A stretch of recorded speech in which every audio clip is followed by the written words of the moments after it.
Hold on one second, Candace. There we are. Now we are live. It is just 8 o'clock in the morning. I'm Rabbi Brian. I'm glad that you're Hello. here. This is the Saturday service. Rabbi, I mistakenly hosted you. Can you host me back? I will host you back. This is the Saturday service where we like to prove that it's not really about being perfect. And we have many opportunities to not be perfect. Hold on. I'm re-hosting you, Alex. There you go. And I have lots of people who are here with me live. And let me share that screen so that people can see that. Hold on one second. I thank you for pre-waving. I haven't gotten the screen up yet. There we go. There's people who are still joining live. Now we can wave. Good morning. Good morning. Glad you guys are here. I wanted to start with this quote. And I believe I've used this previously, but I wanted us to see it. It says this. Whoops. Privilege is, there we go. Privilege is when you think something is not a problem because it is not a problem to you personally. Mm-hmm. Privilege is when you think something is not a problem because it is not a problem to you personally. Now, I want us to take a moment to think about how blessed most all of us are. Hey, we have internet connection. We're living at a time relative peace. We don't have bombs going off. We have amazing privilege. We have amazing privilege, and it would be a mistake if we had a religious service without realizing how blessed we are and how much work there is for us to do to make it so that all people should have the same blessings that we have. Okay, just to take a moment to think about where you currently are, whose land you are currently on, and all the privileges that you have to enjoy that not everyone has. Well, welcome to Religion Outside the Box. I am your host, Rabbi Brian. I have a quote of a new mission, kind of a statement about religion outside the box, and I wrote this. Religion Outside the Box, ROTB.org, is a worldwide internet-based congregation of thousands seeking spiritual religious provisions without the baggage of monodox affiliation. Say that again. Religion Outside the Box, where you are right now, is a worldwide internet-based congregation. Worldwide, we have people all over the globe who are on this call. Internet-based congregation of thousands seeking spiritual religious provisions without the baggage of monodox affiliation. Now, I've introduced a new word here. I introduced the word monodox. Yeah. I'm wondering. Wait. So I'm just wondering how that hits people's ears, that without the baggage. So I'm making an assumption that there's a baggage of monodox affiliation, and I'll allow everyone except for Michael, who studied too much polydoxy, to go first. And then Michael, you can help clean us up. But what might that phrase mean without the baggage of monodox affiliation? Without the baggage of monodox affiliation. What do you got, Candace? Glued to one belief or one way of thinking. Glued to one belief or one way of thinking. Yeah. I would take close. That sounds good. Rita, what do you have to say? It's also relates to an orthodoxy that is doesn't allow any other kind of thinking. Right. This is saying we are not orthodox. We don't have just ortho means straight, as in orthodontics, right? Straight teeth, or orthopedics, straight legs. Orthodoxy is a belief that there is a straight belief, a straight practice, and we're saying we don't necessarily have to have that. Go ahead, Carol. I think the same thing could be said in a positive way. Okay, help me out. Something else. What you're saying is open to all those who are genuinely seeking a relationship with reality, or something like that. I like but that. You're saying here, you're attacking something which you don't need to do. You are positively opening you to all ways of being spiritual in this world. Okay, I'm going to grant that you're probably right, but I'm not willing to give up my hatred quite yet. Okay. Michael, you studied polydoxy, and then I asked you to hold on for a moment. Can you have a comment to make? Well, I agree to some extent with Carol that it is negative. It's a word that's just going to cause you all kinds of problems. Yeah. People are going to start making fun of it, and Okay. It's too cryptic. But it's good for conversation. We are polygons, technically, and this has been worked out, really deeply over the years in a liberal religious seminary. So that's what we are, I believe, scientifically I think. and realistically. What else did I want to say? I forgot. Maybe that's enough right now. That's Because okay. Polydoxy defines us systematically Okay. and clearly. And polydoxy being the idea that there is more than one path. Many, except for one exception, polydoxy, and this is where you're right. Oh, good. You're right a lot. I'm saying, but polydoxy really has no place for orthodoxy. So it's true. It suggests that this is a different religion. This is a liberal religion. Yeah. This is not a so-called orthodox religion. There's no space in polydoxy for orthodox theology that says there's only one to the exclusion of other.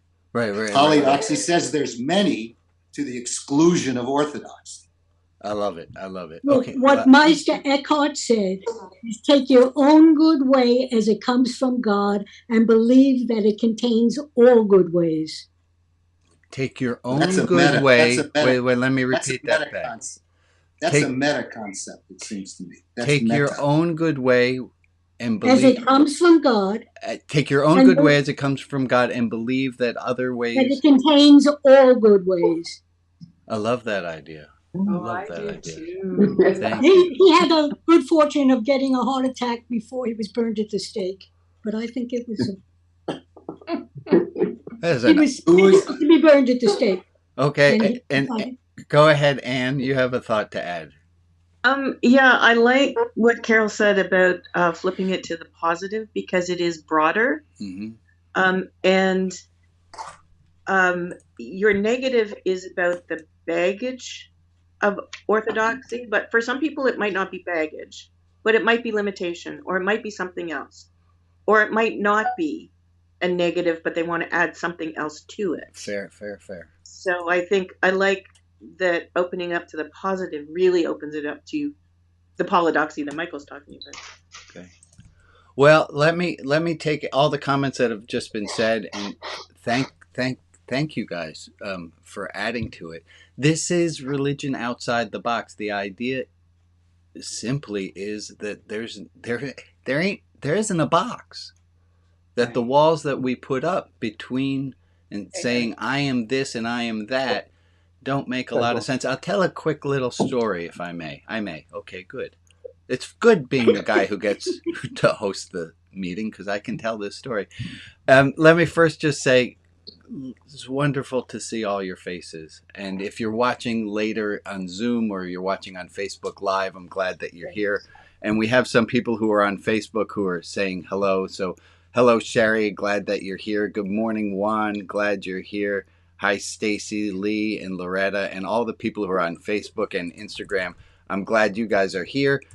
Please feel free to chat amongst yourselves. Also, if you're in the Zoom room, feel free to use the chat. If you are new and want to get in touch with somebody because you're not quite sure if something's appropriate, it probably is. But there are people who you can see their names say co-host.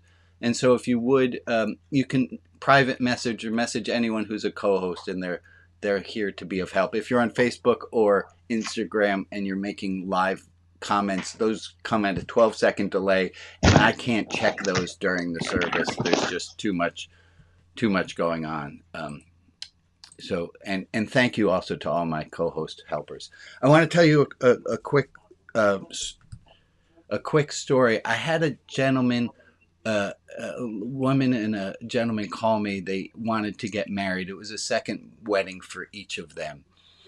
and she was very, very Jewish. And I think you know the idea. And he was not. He was a Protestant raised engineer, very lovely man. And he said, you know, she wants me to be Jewish very much, and I have nothing against Judaism. I just can't wrap my head around the idea of converting to a religion when I don't really believe in any of these boxes of this religion. So I said, well, let's talk. And he and I had a long talk. I said, I have no idea where the talk's going to go either, but let's figure it out. And his name was Mark. And Mark and I chatted for a while. And then I had that eureka moment where I said, well, what if we converted you to Judaism? But at the end of it, we said that Mark is Jewish among other things. Mm. And he and I worked that out, and we had a very creative Beit Din, and he jumped in some pile of water for his mikveh, and we said that Mark was officially Jewish, among other things. And I don't know at what point, it's kind of in my mind like the gender binary, that we all just accepted and believed, and we think, well, that's true because it's always been true and that's how it is. And now we think, well, that might not be exactly true. And I wonder if the same might be held of religious practices, that we are all of this mindset, and I see how it happens, that you are this religious tradition or you are that religious tradition, but you can't be anything but the polarities, anything but a binary, anything but a this or that. And I wonder what would happen if we incorporated more among other things, as opposed to the exclusivity. So I'll leave that just as a thought.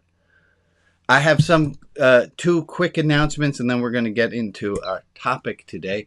My quick announcements is, first, 83 days until the book launch party. That's going to be on July 22nd. The book, I've gotten feedback from the editor. She thinks it's brilliant, which is wonderful. The literary agent is excited to see what we send to her. That should happen in a few weeks.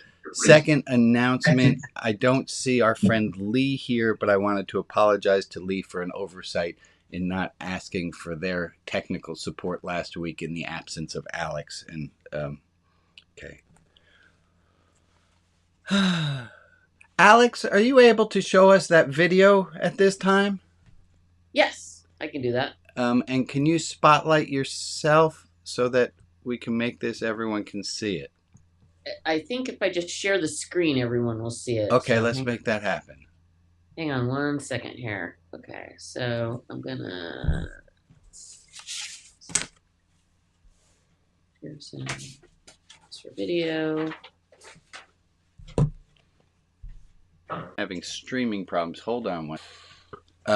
So this gentleman, and I don't know his name, I found him on TikTok, and unfortunately the way that these things are, I can't go back and figure out who he is. So if anyone has the answer to this, I believe he's a minister, but I don't know that. And he asked this question. He says, imagine a piece of sand gets into your eye. It causes irritation.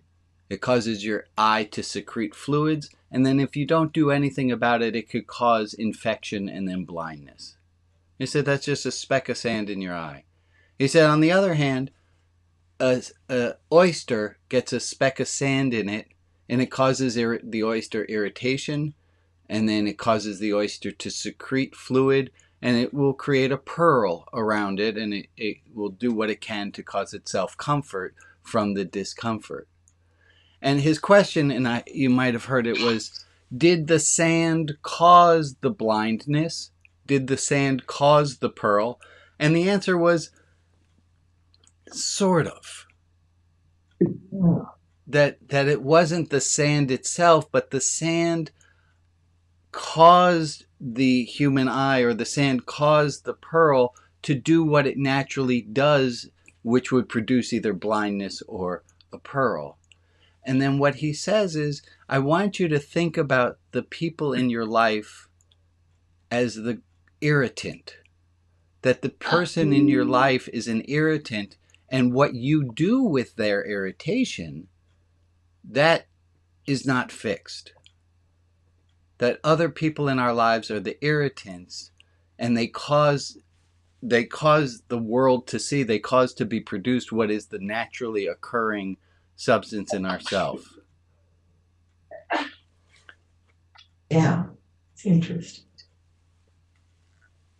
Can you imagine that the next person who annoys you, this might be pushing it a little far, can you imagine that the next person who annoys you is just a piece of sand, and how you deal with them is the important thing? The metaphor. It's a metaphor. Yeah. Hmm. Very Could good. we secrete fluid and spit in their face? That was exactly Metaphorically. that's exactly what my notes said we're going for here. But metaphorically. Metaphorically, Metaphorically. that things happen to us, and we're going to get to this. I think we won't get to this until next week. But that thing, I want you to start to see that there are, and I want to thank Al, who's on today, who helped me to see this, is that there are actions that occur. And those can cause us to have feelings. And the action that occurred to us can cause us to have thoughts. And sometimes we have a feeling, and the feeling causes us to have a thought, or the feeling causes an action to occur to us, or it can start with our thoughts. We have a thought which causes us a feeling, or we have a thought that causes us to behave in a world in a certain way. I'm just going to drop this here as a thought for us to hold on to, and we're going to play more with this next week. I don't think we're going to have time to get to it this week, and that's your reward for coming back next week. Oh, also news about next week. I hope you're all ready for this. But next week, you see all those diplomas that I have over there sitting on my table? They're consciously not put on the wall because I didn't want anyone to think that I'm that attached to my diplomas on the... But I will be getting another one. Oh, yeah. Next week, I will be getting a honorary doctorate of divinity. All right. So next Saturday, when we have this service, I expect a respect from everybody. Uh-oh. We're not worthy. We're not worthy. I'm not sure I'm going to get it, but let's just keep things as they are, and we're perfectly fine. And there was something, you had your hand up earlier, and I've had this pit in my stomach that I forgot to get all of what you had to say, and I apologize if you said it already, and I seem to have missed it. Are you in the clear, Anne? This Ann? Yes, you. No, I'm cool. Okay, I apologize. Got a little bit lost here. Okay. I have my handy dandy outline, which so far we're almost following. So congratulations, team. Wow. I know.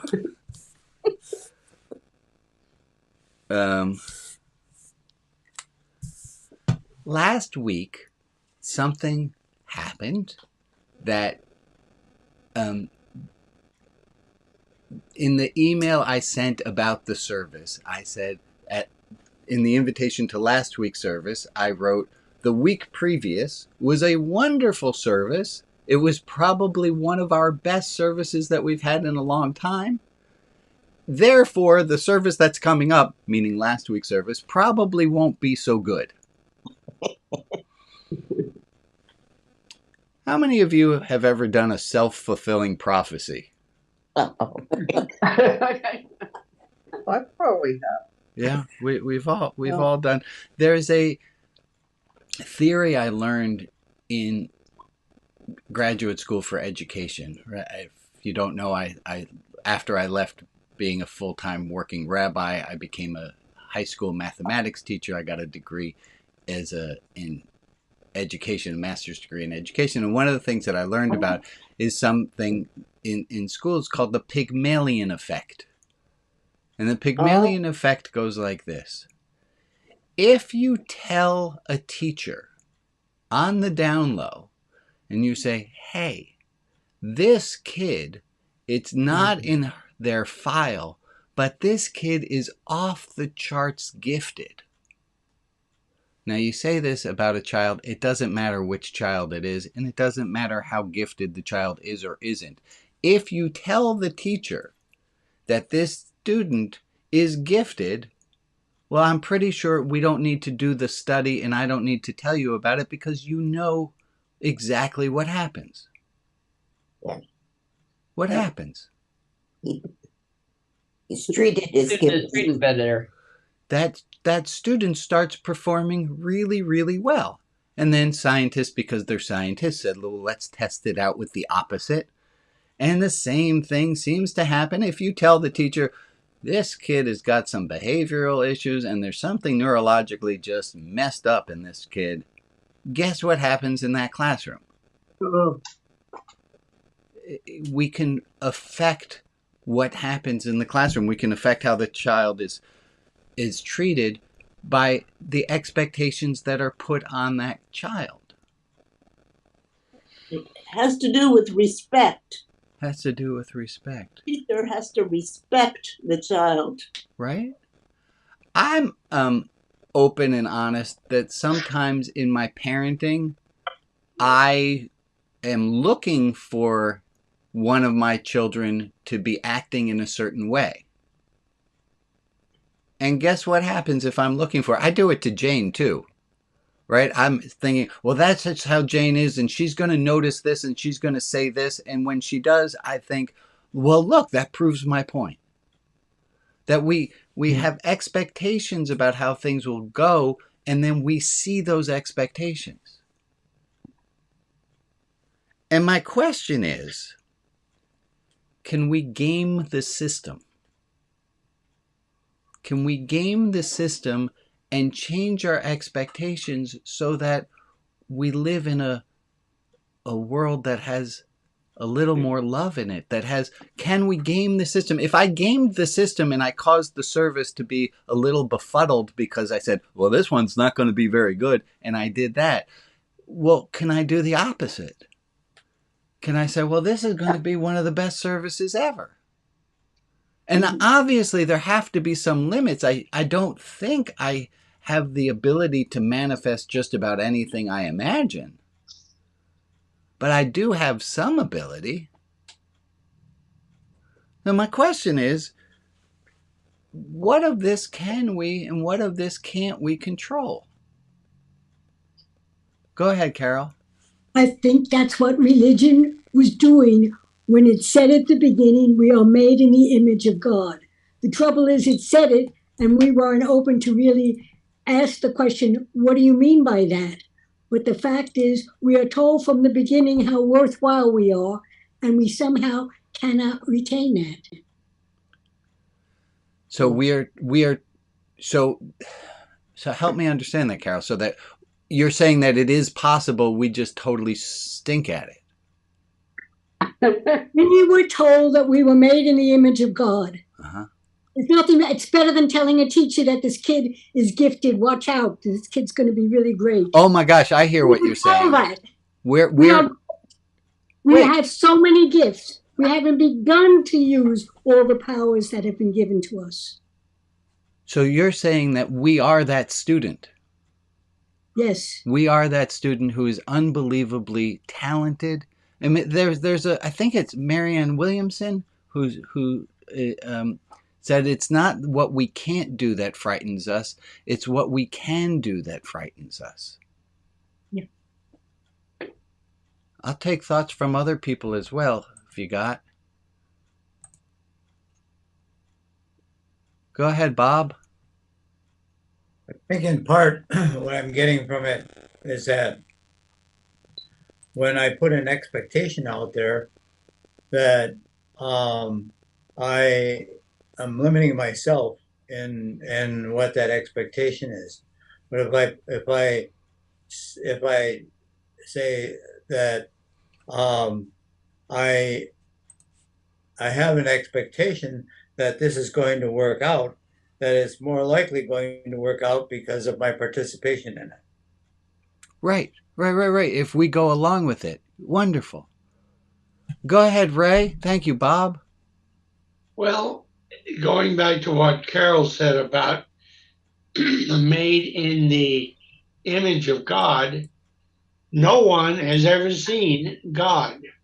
So how do we know what that image is? Okay. Is it not better just to be accepting and loving of all of us and to be supportive for each of us to do the best that we can? Amen. I would love us all to do that. And to me, that sounds godly. I don't know that the image of God means that it's a physical manifestation that we look exactly like God, but we have godliness within us. Of course, I love it. Go ahead, Meg, and then Avon, and then Betsy. I recently came across a quote that's slightly off from this conversation, but it's about expectations. And the quote is that expectations are premeditated resentments. Wait, what? Expectations are premeditated resentments. Oh, no.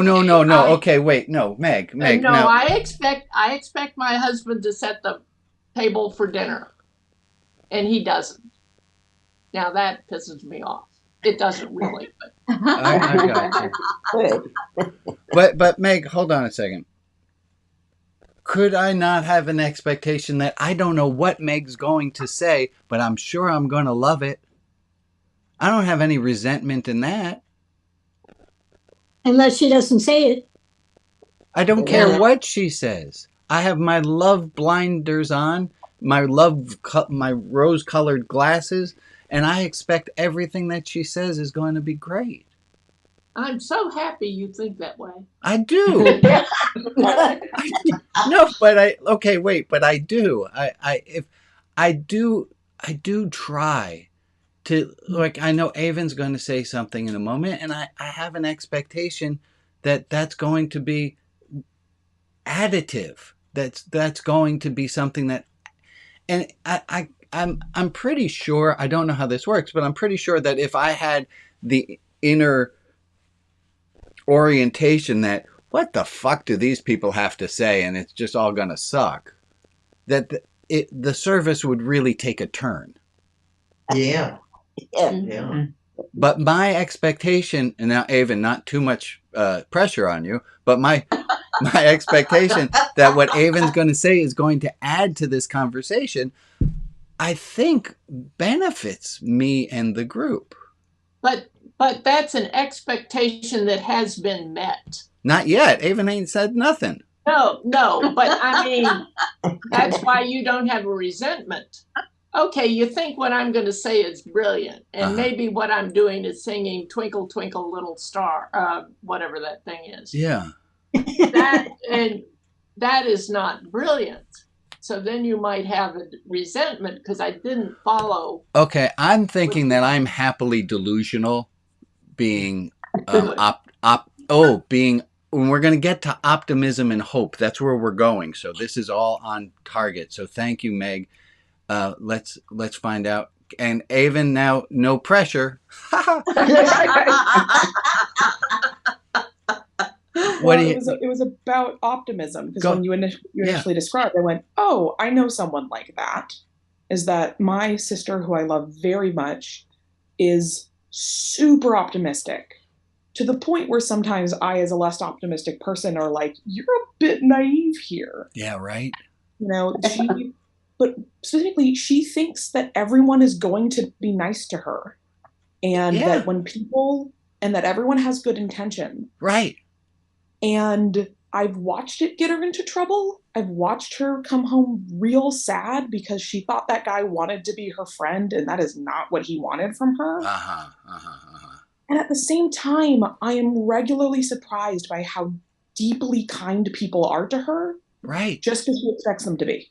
Right. I am blown away about how much more regularly I'm like, how much more I'm suspicious of people who she was right. We're just genuinely chill and nice. And I'm blown away by how the world bends to her. And I how agree with you. Expecting everyone to be good to her and to have good intentions, 8 times out of 10 works out. Right? I'm with you. And thank you for proving Meg wrong. No, no. Sorry, Meg. What else is new? Yeah. What else is new? It reminds me even of something that my buddy Larry says. He says, I would rather have hope and be occasionally wrong than never have it and always be right. I have asked her about her optimism, and what she said was, well, I would rather be a bit disappointed than be mean to people in advance. Assuming the worst of people. Amen. Mean in her mind. Like, that's just a mean thing to do. People are, if that's rude to assume that someone's up to something bad. That's Thank you, Ava. A horrible way to judge people. And I'm like, I think that we're getting towards the moral of today's story. Thank you. And let's hear from Betsy and then Al and then Rita. Thank you, Avon. Okay. Well, I'm thinking about that old story about the religious group that lived off in the mountains or something, and their numbers had dwindled, and they were not prospering. And he went off into the forest to consult these wise people, and he said that he told them about the problems, and they said, okay, I will tell you the secret. And the secret was that one of your followers is the Messiah. Yeah. Right. And if you are in the Religion Outside the Box Playhouse subscription, you know that the Religion Outside the Box players did a production of this story via Zoom a few years ago. It included floating nuns and heads above. It was a fantastic production. And Rita, I will ask you when we are up to announcements to tell us more about the Stone Soup production. But you're absolutely right. If you treat everyone as though they are the image of God, right? How about this? If you don't believe that treating everyone as though they are the image of God is going to work, can you try it for an hour? Let's see what happens. Al, go ahead. Thank you, Betsy. Yeah, the thing that occurs to me about all this is that kind of the mental, emotional, and spiritual judo that I have to do is realize that Meg is 100% right, and you're 100% right, Rabbi. Well, I wasn't actually disagreeing with Meg, but you're right. It is exhausting. It's exhausting. It is. Well, let me. I'm going to change that. It is at first exhausting. Mm-hmm. And it gets easier the more you practice it. Yep. It is like, what you said about the expectations is, they can set up resentments. If you can practice the forgiveness, though, that you were talking about, then the resentment is decreased. But there's still some limit to how optimistic you want to be, because you may be taken advantage of. There's a kind of a grounding to it and a balance to it that's very difficult, and you can't, frankly, put it into words, in my opinion. I think it's like Avon's sister. Do we all know somebody who is just that person who is always a little bit more filled with sunshine and joy than we are? And at the end of the day, would you rather be more like them or more like you? I like who I am. I was just going to say, I like who I am too. Thank you very much. I'm just okay. Yeah. Maybe I could say be a little bit more like them. We get a little bit more. Go ahead, Rita. Well, I do tend to see the good in people, and I have been criticized for it. By you even, Rabbi Brian. Not criticized, sort of, oh, there she goes again. And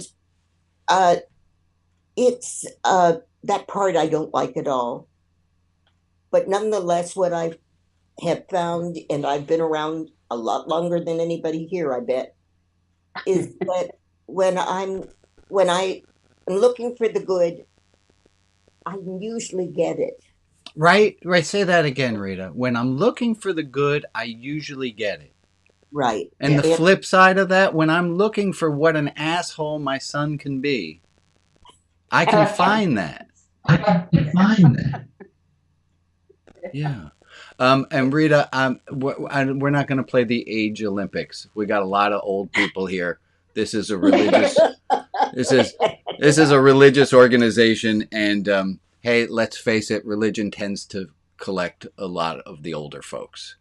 Smarter ones. That's because with age comes wisdom and the idea that we can do something about the predicaments we're in. Let me bring up the quote about hope and optimism from Václav Havel. And he says that there's a difference between the two. He says this: hope is not the conviction that something will turn out well. That's optimism. Hope is not the conviction that something will turn out well, but the certainty that something makes sense regardless of how it turns out. I'm going to need a little bit of help, folks, with that second part. Hope is not optimism. I get that first part. All right, fine. Hope is not optimism. Hope is not the conviction that something will turn out well. But hope is the certainty that something makes sense regardless of how it turns out. It doesn't say certainty, it says conviction. Say that again. That it doesn't say certainty, it says hope. It does say certainty. I'm sorry. Yeah. That's all right. Oobies. So sorry. It's all right. It's all right. One of the beautiful things is, hey, we're all human. We all make mistakes, and that's perfectly fine. Thank you. Yep. Can I say something? Yeah. I thought about this. I was intrigued when you put this out here, and I was thinking about, the source of this quote was really a great statesman, a philosopher, a very self-realized human being. Right. And so that creates sort of a high bar to begin with in terms of even having the capacity to hope. So my sense is I'm always, wondering, what does it take in order to have hope? And everything we're talking about today. That's a great question. What does it take to have hope? Yeah. I think because certainty, I think we all agree in this religious system, doesn't really exist theologically. Well, we're saying that certainty that something makes sense regardless of how it works out. That we have certainty that it makes sense regardless of how it works out. Yeah, but that takes an antecedent to get to that place. Okay. So how do you get to the place where you can trust people and think, and 85% of the time, like this person was talking about her sister, 85% of the time, life is pretty good. She's pretty balanced. Right. How do you get to that, to be able to be that? Well, we have an answer coming from Harold. Thank you, Harold, for having an answer. You might not. I don't know. I have certainty that it will make sense. I got a case study for you. If you look Go at for the it. current situation, if you look at the current situation we're in, I told you earlier in the beforehand that our son-in-law had brain surgery. He has a tumor in his brain, and it was removed. And the surgeon said, well, this kind of a tumor is not normally one that happens by itself. It normally happens because of a cause. So he said, yeah, we think he's probably got lung cancer. So now you look at it and you say, he's got to recover from the brain surgery. Then he's got to go to the oncologist, and you probably have to have radiation, chemo, maybe even more surgery. And you look at all that and you say, I wonder how it's going to come out. Right. And hope is that it's going to come out to some resolution. And that's a beautiful that's this quote. It's not the conviction that it will turn out well, but it's the certainty that it will make sense regardless of how it turns out. So you look at all the facts in the track record, and there's only two two resolutions. Right. One he recovers from it, and the other he dies from. So we understand all of this, and hope is that thing that says, boy, I hope he doesn't die in a car wreck or something like that, because he's got enough on his plate. So I think that's a pretty good case study in what you're talking Thank you for bringing that. Thank you. I'm sorry that that's in your life, obviously, but thank you for bringing it to us. We will be getting to our prayer list in a moment, and Joe, please make sure we add Harold and Connie's nephew to it. Melissa, you have a thought, hopefully. Yes, go ahead. When you on the quote that there's certainty, I was reminded of the verse that I've been given my whole life, is that all things work together for the good. And so even if it's a bad thing, somehow it'll work together for good in my life. Right. And that in takes all a of us. mindset. That takes a powerful mindset to be able to hold on to that. Melissa was one of the floating nuns. Yes. So I'm the ghost of Sister Teresa. Yeah. Joe, go ahead, and then Bob. Thank you, Melissa.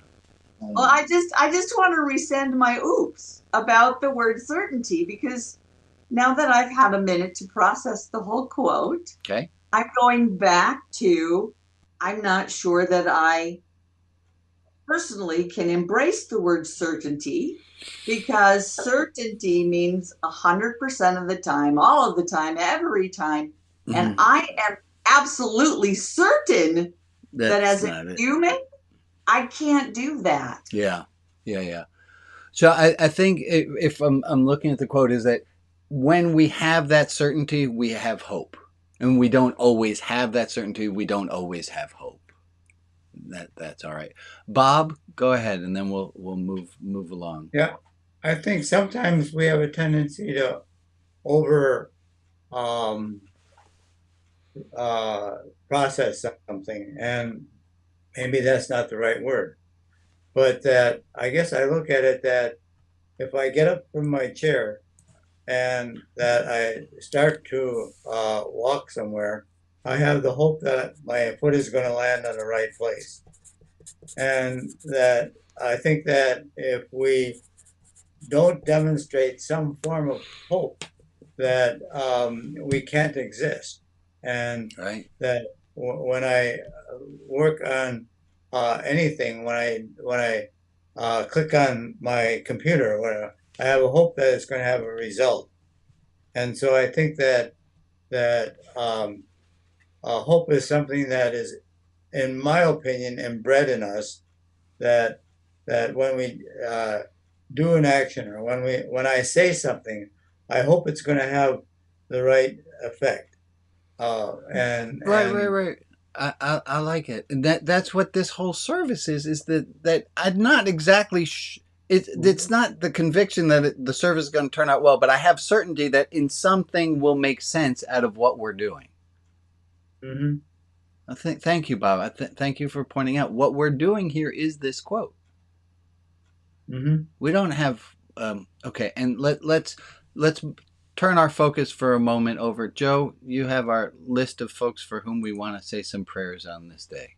Hold them in love and light. Okay.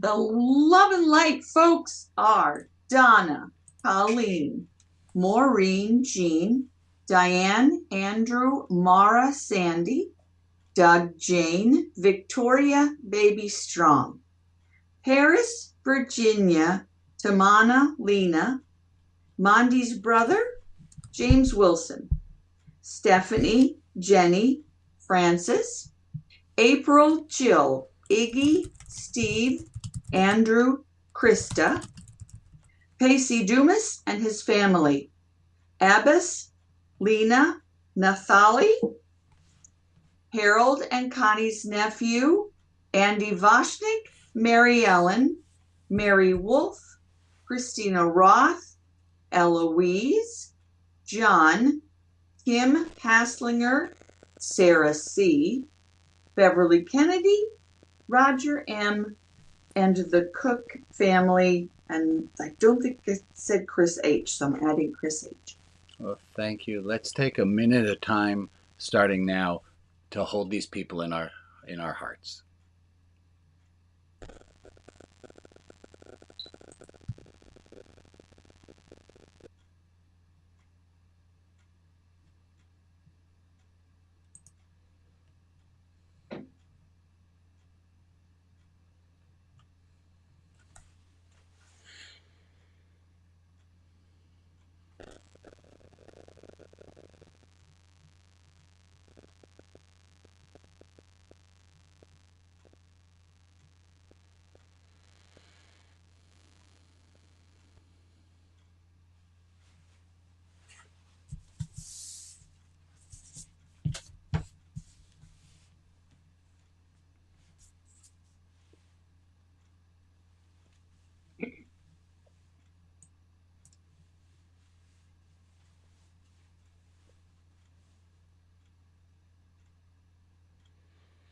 Well, thank you all. Let me make a few announcements. My first announcement is this one, as always.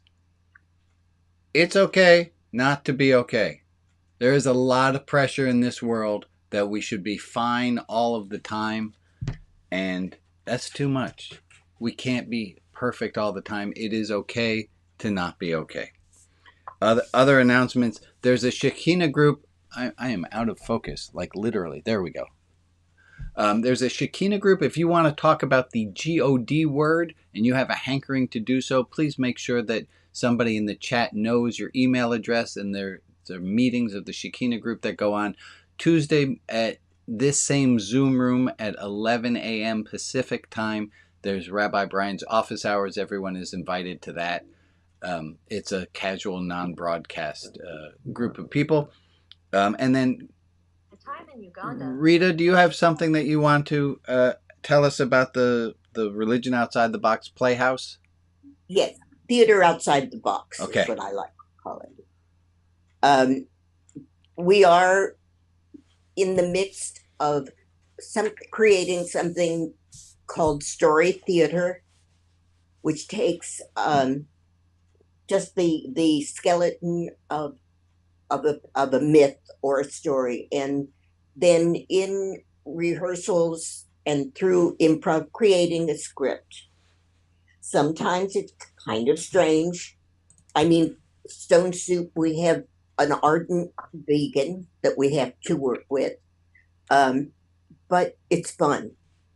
And just have people, if they want to be involved in a little bit of fun theater outside the box, they should put a thing in the chat and get in touch with Rita, please. Well, and one more thing though, we are having a gathering at 11.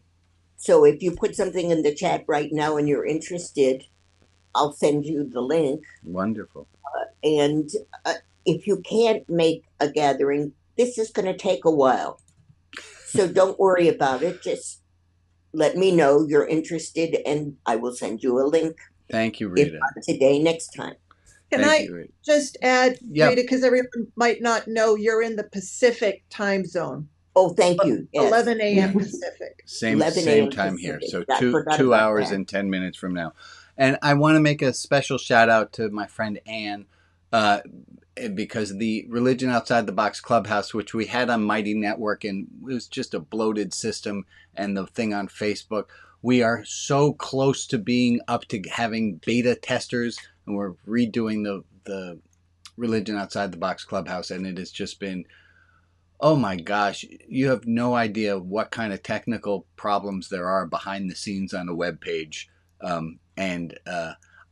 happen to have a little bit of ability on the web, and would be kind to not tell you, but I will tell you that I play with some settings and sometimes mess things up a little bit. I do a little bit more good than harm, but sometimes it gets a little bit annoying. So thank you, Ann, for your patience and work. I want to give us one more thought towards this hope. And this is a thought that a new thought for me, and it came from a conversation I had with Al, and it goes like this: that if you can't get to hope, if you can't find hope, that there's a space between just there's like an anchor or a rope that leads towards hope,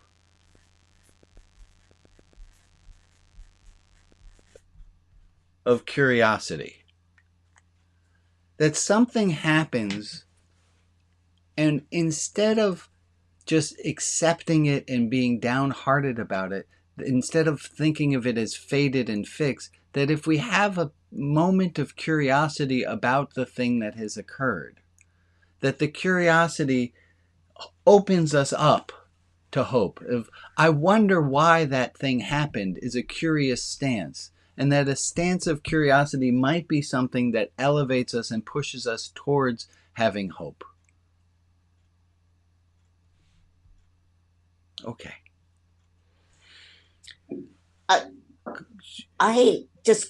I have a big question. Yeah. Evan gave me something that I'm sure includes his email or her. In any case, but I can't figure out how to do it. Just send it to me at my own email if you don't want to put it here. And okay, Rita, put your email in the chat so that people. It's there. Okay, then we should have fixed that. And the other email that is in the chat for Christina, that is for the Shekinah group. If you want to find out more about that. Yeah, well, I've got that link too. Okay, wonderful, wonderful. Well, folks, I'm going to say this. I'm going to say thank you for joining me today. I'm going to shut down the recording. So if you would take a moment to wave goodbye to all the people who are watching. And